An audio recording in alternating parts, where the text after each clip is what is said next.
Well, Happy New Year, everybody. I was hoping to get this kit done before the end of the new year, but, life gets in the way. Um, as you can see, we've been doing a lot of painting. Friday night on the Hobby Time Modelers live stream, which is simulcast to my channel, we got this done. So we did our NATO black base coat and our flat white highlight coat previously, and then I broke out the new. Let me get a hold of this thing. We broke out our new Pro Convoy PS290 0.5mm, basically a mini spray gun. Not quite an HVLP gun, but about as close as you could get with air quotes and airbrush. The only thing heavier duty than this as far as needle size is there's a Grex model airbrush. It's about $268. It's well over 2.5 times the price of this Mr. Hobby. It's a 0.7. It's a little better. It's 0.2 better, I guess. But this was in the budget, the Pro Convoy, and it's fantastic. So I previously said things like the Pro Convoy. I said the Tamiya is basically an Iwata airbrush. Not completely accurate. From the research I've done, they're all made at the same factory, though. The Mr. Hobby Pro Convoys, the Iwatas, the Tamiyas, possibly others, are all made at a, I think it's Fuso in Japan. Correct me again if I'm wrong. But Mitsubishi Fuso Heavy Industries, Mitsubishi Heavy Industries, I mean, they own like Subaru and a ton of other companies. They're one of those mega conglomerates, kind of like Samsung in Korea. But yeah, they're all made at the same factory to Tamiya or Mr. Hobby or Iwata's specs, and then they price them however they feel like pricing them. Iwata is very dear, obviously, we know this. I owned an Iwata airbrush back in the day. I lost it at some point, probably over a decade ago. I don't know how, probably when I moved. But yeah, we've got our OD green on here, which is not purely just OD green. If anyone is interested, okay? So we've got XF62 Olive Drab. I made a bottle. Oh God, let me close this bottle up. I gotta make more track black next. I made a bottle, I called it OD Green. But it's not really just OD Green. It's 2 jars of XF62 Olive Drab, and then probably about 15% of XF57 Buff. 10 to 15%. Really, do whatever you want. I did about 10 to 15%.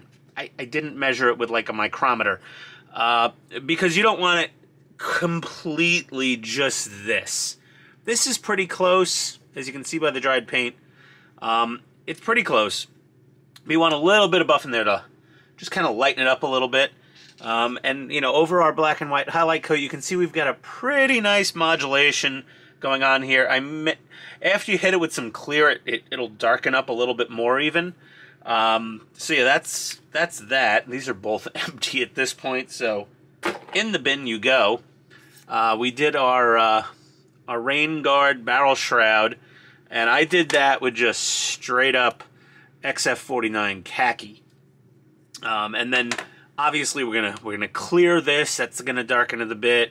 I gotta paint all these little metal mounting tabs and rods and things. I'm gonna paint them something. I don't know if I'm gonna paint them OD or I'm gonna paint them dark iron or something contrasty, maybe probably dark iron. And some clear on that, and obviously we'll do panel liner and other things to weather it. And then we got our friggin' forest of road wheels, sprockets, and return rollers and idlers and idlers and road wheels. The return rollers are still on the model in situ. We're barely gonna see them. They came out very nice. So next up is we do have to paint tracks, and a lot of tracks. Good amount of tracks we have to paint. So we're gonna get these painted up with. I'm just gonna go with the Andes Hobby Headquarters Track Black. If you want to know what Track Black is, just go to Andy's channel and just Google the Track Black. It was something like a 85% NATO black or 80% NATO black, 10% brown and 10% red. Something like that. I generally just kind of wing it. I just put mostly NATO black, and then I throw in a little brown, a little red, and just shake her up. But I make sure I only use one batch per model. So if my track black is not the same exact blend every model, that's fine. I just want it the same blend for at least one model. And I don't believe I have enough paint in here to do both of these tracks. So I've got some more XF69 here. I'm going to pour that in there and then add a few pipettes of some brown and some red, and we'll have ourselves a fresh batch of track black.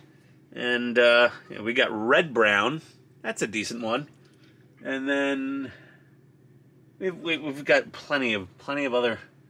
I think I just use the red brown, I think. Oh, I've got X9 brown. It's slightly browner, I guess. It's a little more poo colored, the X9 brown.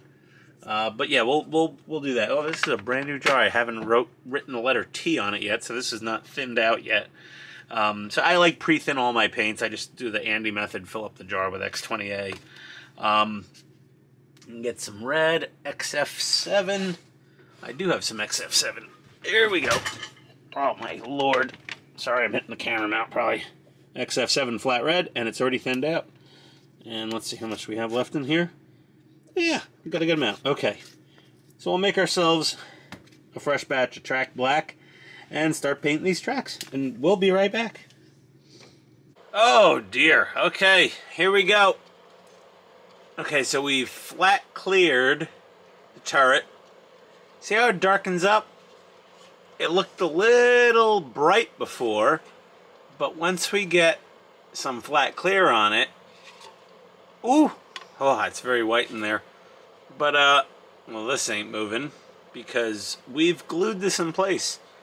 But that hatch opens. I did a little OD green on that because I'm assuming they didn't want a giant white target for aerial dive bombers in World War II when they open the hatch and they're popped out. So I painted it OD green. If I'm wrong, let me know. I mean, that's what the comments are for. But it's, yeah. This is, God, this is a nice model kit. I wish this was, I really wish I was building a 1/16 scale Tamiya full option RC with this level of detail right now. This thing is sick. It's just beautiful. God, everything's discontinued now. So Tamiya, they haven't popped a 1/16 RC tank, a repop at least. They haven't done anything in a long time. You know, they've come out with the Abrams, they've come out with the Sheridan, they've come out with the Type 10, they've come out with the JS2, they've come out with the not Chieftain, not Challenger, geez, dear God, my words have left me. With the Chieftain, Challenger, processing, you know what I mean. But yeah, they've come out with new tanks, but they stopped repopping all the old tanks, so we can't get any. So even if I wanted to build this into a Tamiya, the odds of me getting an M4 or an M51 Sherman are slim to none. Like, it's really bad. Like, if I go on eBay, I mean, it's premium top dollar right now. It's not even, no, it's out. Well, generally it's outside of my means. But yeah, this is a beautiful, beautiful kit. Oh my God, is this thing gorgeous. Close your hatch. There you go. And the antenna. The antenna, every video, everybody's asking me. The antenna, it is decalmrc.com. And I think they're actually out of stock right now. I'm really sorry. But these are decalmrc.com. A backup plan, I don't know if they're as nice, but East Coast Armory. Just Google it, East Coast Armory. They're in the U.S. So, quicker, cheaper shipping. But decalmrc.com, if you all go to his website, and the guy's name is Carson. If you all go to his website and click email me when available, notify me when available, put me on the waiting list, like, he'll see a million people being like, we want to buy antennas, and he'll push a batch out. He will. He'll just, yeah, he'll see it. I'll message him. You could go on Facebook and find DKLMRC or Carson, Carson, DKLM, and just message the hell out of the guy, and he'll run another batch of antennas. No problem. Either way, we're out of beer in the basement. It's New Year's Day. There's more fireworks going off. I live in Atlanta, and I live in a neighborhood in between a heavily Jewish neighborhood and a heavily Latin American, Mexican, etc. neighborhood. And there's a lot of fireworks going on. Like last night, massive fireworks. Tonight, I can hear the fireworks. And if anyone's on that app called Nextdoor, oh my God, they're crazy people on there. They're like, oh, is that gunfire? I'm like, no, there's no war. It is literally just fireworks for New Year's. Every holiday in Atlanta, in my part of town, is celebrated with fireworks. Christmas, Thanksgiving, New Year's, 4th of July, I mean, we don't even need to talk about that, but Valentine's Day, there's probably fireworks. St. Patrick's Day, who knows? They're like, well, everyone's having a good time and drinking. Let's shoot off fireworks. They just shoot off fireworks in Atlanta for any damn holiday. Flag Day.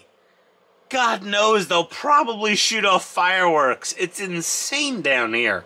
Either way, I flat cleared the upper hull. It's drying. It looks beautiful. I'm going to get the road wheels on all these bogies, and then we're going to flat clear the road wheels. The little forest of road wheels here. We're going to flat clear all of these, the sprockets, the return rollers. Everything's getting flat cleared. We're going to finally assemble our tracks. And if you notice, we've painted the tracks. But if you look in between, you see, yeah, you see the gray, right? You're not going to see that when it's on the tank. And when you put them on the tank, okay, and you do see this, I'm just going to go over it with a little more track black. Once they're on the tank, flat clear them, and then leave them as is. Like, you don't need to go crazy. And, yeah, there we are. Okay, I'm going to go upstairs, hang out with the wife and the dogs, and we'll be back tomorrow with a little more building. Unless we get dragged to, like, a mini mall, a mixed-use property, the multi-something entertainment, whatever. Either way, we'll be right back, and I'll, more of me. Have a nice night, everybody. Okay, so, yeah, we had to clean the kitchen today, reorganize, the wife demanded it, that's fine, I shall comply. Look what I found! Possibly one of the coolest MRE components ever made. Pepperoni pizza with cheese and sauce. This is probably as disgusting as we're all thinking. But I will try this soon, I think. I'm not really starving right now. We just had lunch a couple hours ago. I saw people on the Andy's Facebook group, on the tank, whichever group.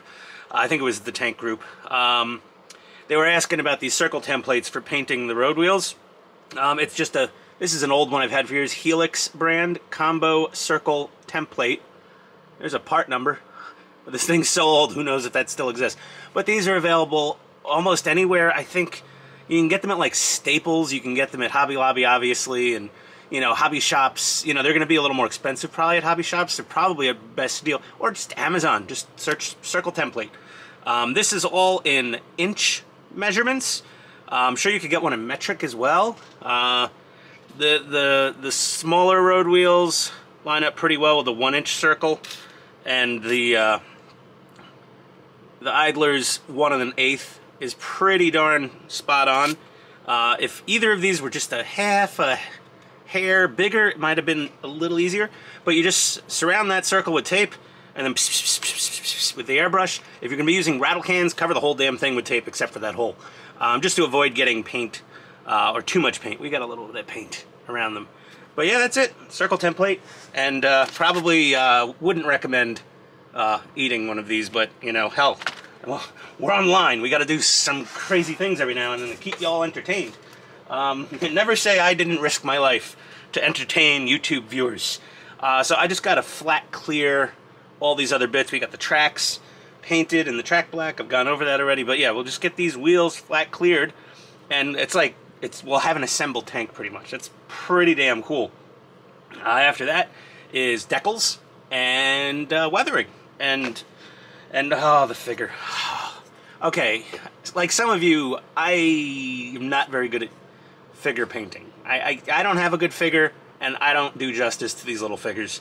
But we'll try. A couple of the photos I've seen on some of the groups have been amazing. So I did save one of your posts in Facebook, and I will be using that as a reference, I believe. I'm not going to try to copycat completely, but I liked the patterns and colors that you used. I forgot your name. If I could find it somewhere on Facebook, I will call you. I'll shout you out. All right? We'll be right back. Time for one of Ian's stinky tips of the day. Now, I've been burning through, I mean, this is just whatever, Model Master, but a lot of these rattle cans of flat cure. This stuff's expensive, and they're also kind of like carpet bombers. They're not very precise. They spray out a ton of product. Often you can you just saturate the part way too much, just by a mere half a second too long of a press. They are expensive. A lot of people then turn to going to like Home Depot or Walmart and getting like, you know, Rust-Oleum or, what's the other one? Rust-Oleum and, oh, for God's sake, I'm losing my marble. You know what I mean, the big box store, flat clear. Krylon, that was the other big one I was trying to think. Don't do that, please. Please don't do that. If it's your only option, I don't recommend it, but if you're going that route and using, you know, big box store clears, you know, try to get, you know, an acrylic lacquer if you can, and then mist on the lightest coat first. The very lightest coat. I would suggest, honestly, use the paint you're painting on your model. Find some scrap sprue plastic, a piece, whatever. There's always something left over. Or even just anything polystyrene. Paint your paint on it. Let it cure, you know, dry, you know, day or two. Then try to spray on that big box store clear coat. If it starts crazing and cracking the paint, you know you can't use it. So that's a test. But if it is safe, I still very light coat. Or better yet, you know, use the hobby product. But this is expensive. So this time I'm trying out this stuff here. This is the Mr. Hobby, Mr. Color. To me it makes a clear also. This is a flat clear. Okay, super smooth clear. And this is bigger than a Tamiya 10 milliliter jar and smaller than a Tamiya 23 milliliter jar. I'm not quite sure. I don't read Japanese, and it's not really clear how much is in here. But that's how much. More than a 10, less than a 23. So you put this in a little mixing bottle, all right, and then wash this out with Mr. Color leveling thinner. Fill this up all the way, dump it into that bottle, then fill it up a tiny bit more, and shake her up really good to get the last of the product out of this jar, and dump it into that bottle. So it's about one part of this to about somewhere between 1.5 to 2 parts of this. Seems to work fine. Correct me if I'm wrong. Some people thin things a lot more than I do. Whatever, works. For them, good. This is considerably cheaper than buying the equivalent amount of rattle cans, because with this now, half of this bottle full of this stuff, you could probably do 2 of these tanks, I'd say, safely. At least this whole kit, and then some. You know, well, you got the tracks and the wheels and the, yeah, maybe you'd burn through, but this plus this is cheaper than, you know, multiples of these little guys. If you have an airbrush, of course, and if you know, you don't need to have a hobby shop nearby. You could just, you know, order this stuff online, maybe try AndysHobbyHeadquarters.com, AndysHHQ.com, or, you know, whatever your other favorite local hobby supplier is. I have HobbyLink with a C, HobbyLink.com here in Georgia. They're about 45 an hour away from my house. And it somehow takes them 7 days to deliver anything to me. But either way, their prices are fantastic. It's a family-owned business. Or I go to my local Hobbytown USA, also a family-owned business. Whatever you want. If you're in Phoenix, though, you know where to go already. You do need a little more aggressive cleaning of your airbrush if you're using this stuff. This is the same, pretty much the same stuff that comes out of the rattle cans. So you'll need a lacquer thinner. I have this bottle of non-leveling. This is just a regular Mr. Color thinner. I use this for cleanup right now. When I run out of this, I'll just go get a big bottle of lacquer thinner from Home Depot. It doesn't really matter to clean your airbrush. It's very bougie to clean your airbrush with thinner that costs $15.25 for a damn, barely a pint, and you can get a gallon of the crap at Home Depot for like $8 probably. But hey, there we go, that's the thing. So this sprays beautifully. Also, you get so much more control with the airbrush.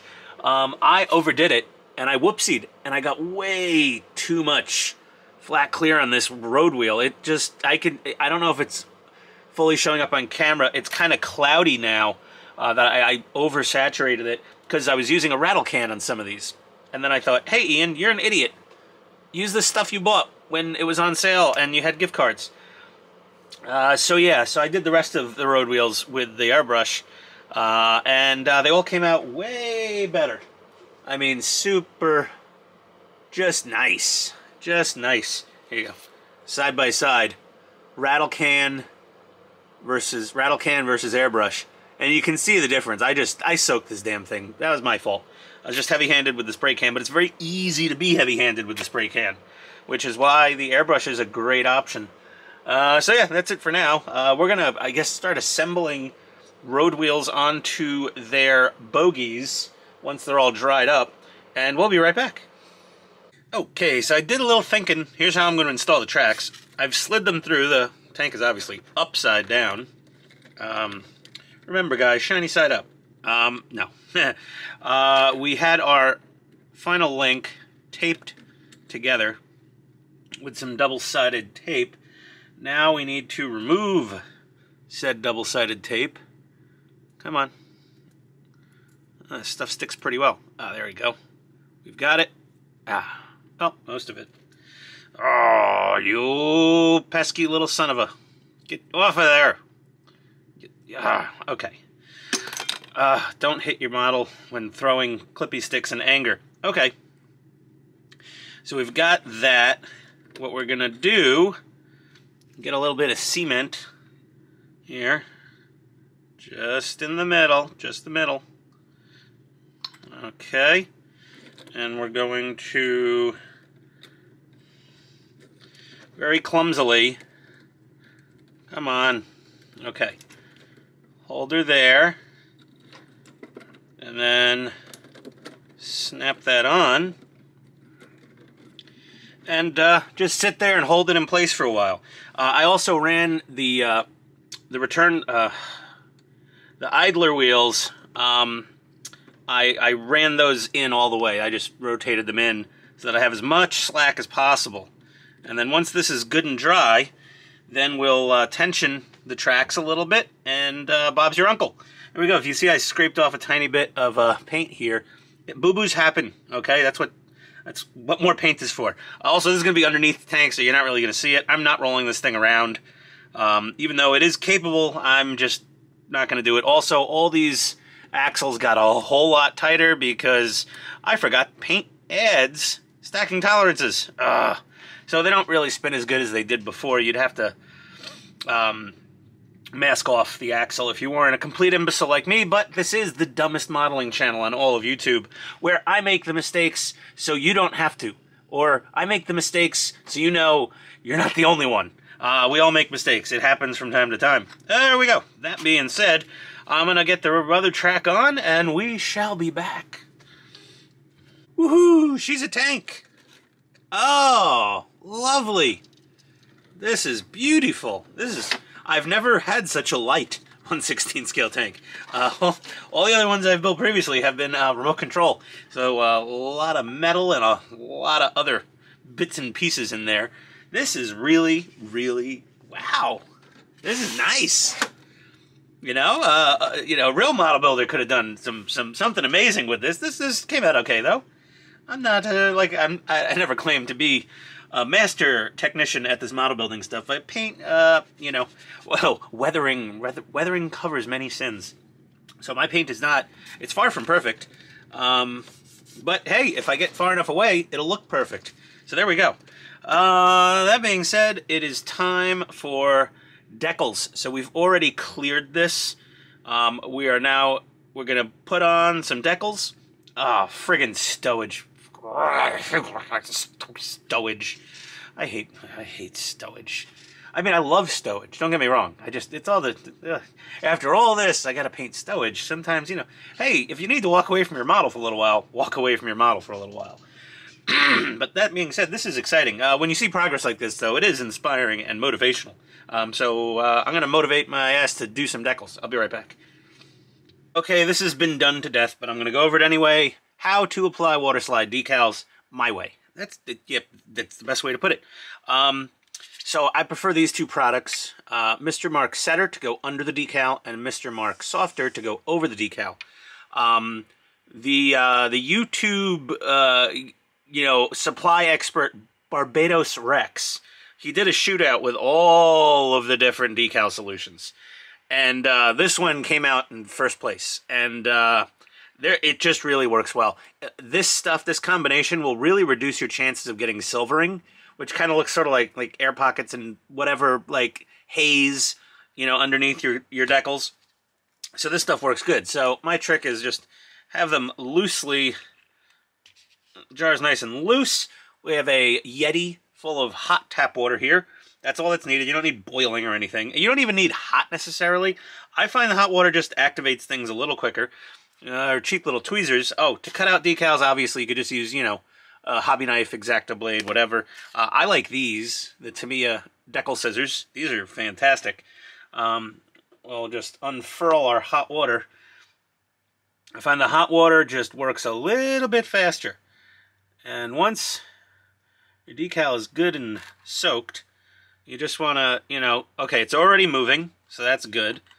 Okay, so now that it's mobile, we're going to put on, and you don't necessarily need to gloss clear the model before decals. A lot of people say to do that, and I didn't know that for a long time, and just using this decal solution really helps. You also have these little cuticle pushers from Amazon, and they're great for, maneuvering things. So we're going to get that roughly in line with the barrel lock for the 50. We're going to move her down a little bit. Okay. All right, Q-tips and whatnot. Yeah, once that's on there, again, my way. There's people better at this than me, for sure. We're just going to blot some of that decal solution off of there. We've got it below the decal. And then we're going to take some of our Mr. Mark Softer and just gently brush some of that on.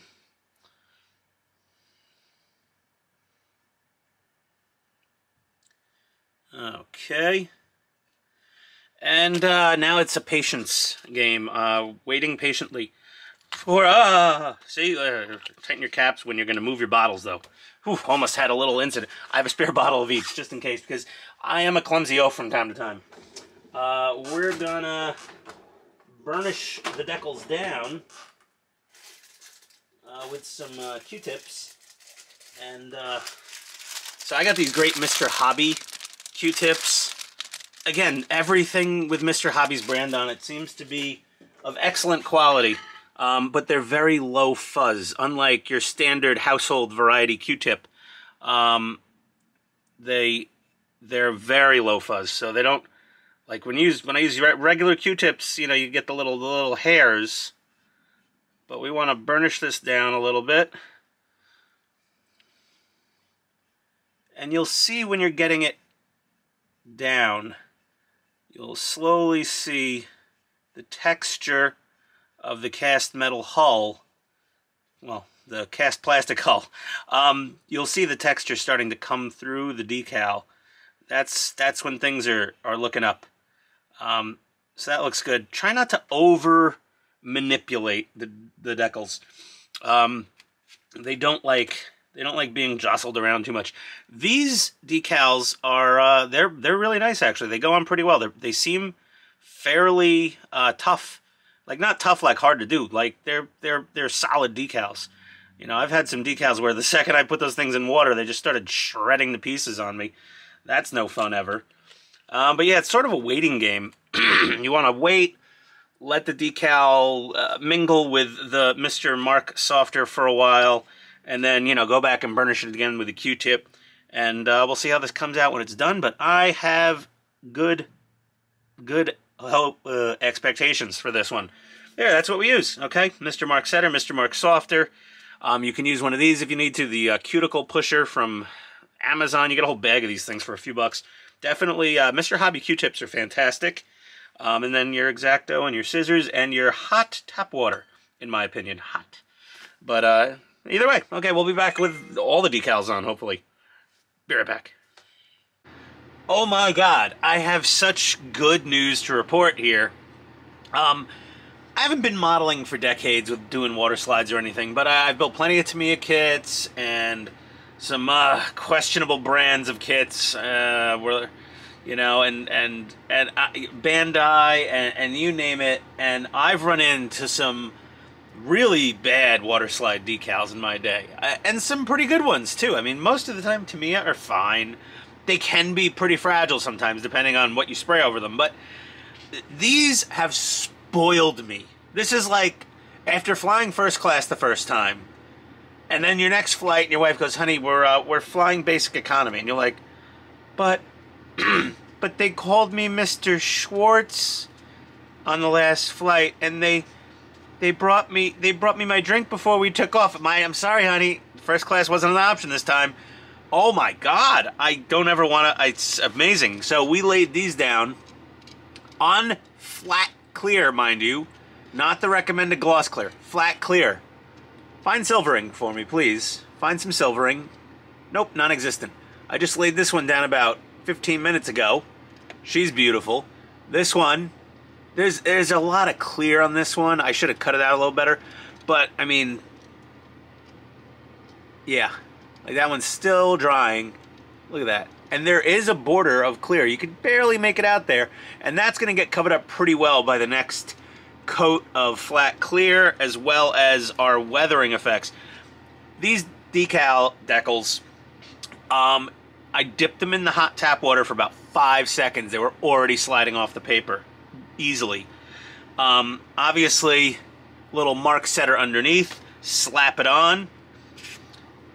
Tamp it down with a high quality low lint Q-tip like these Mr. Hobbies. Tap it down. Give it a sec. Spread a little Mark Softer on it. Let it sit for a few minutes. Tamp it down with a Q-tip again. Let it sit. Tamp it down a little. I do about 2 or 3 very light applications of Mr. Mark Softer. And these are by far the best water slide decals I have ever used, ever. Like, the lift here, it just set down into the weld bead perfectly. Like, it just laid down in there lovely. They didn't break apart. It's just so nice. Zero silvering, even on a flat clear. That is a high quality set of decals this thing comes with. Bravo, Andy. Everyone thinks I'm just kissing butt. No, it's really good decals. Excellent decals. If this is what Takom is putting out decal-wise, I mean, just for the decals alone, not to mention the fit of the kit, which was damn near perfect. I mean, I don't know if I've built anything that fit better than this. But, you know, there was one spot in the instructions, they missed a step in the early printings, and you know, some stuff is a little fiddly, but with detail comes more pain in the ass. But these decals are phenomenal. So, enough Okay, enough of me propagandizing and deifying the great Andy. But yeah, no, this thing is, it's lovely. I just got to get the front one on, a couple back ones on, do the other side. I'm going to knock that out during my live stream tonight, which, if you're watching the end of this video, it's going to be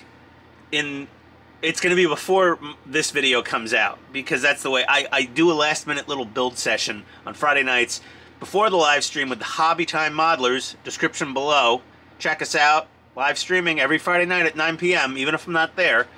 But yeah, that'll happen before, so you'll get to see me do the rest of the decals on this tank and start painting stowage on the live stream. And this is the end of part 6 of the build series.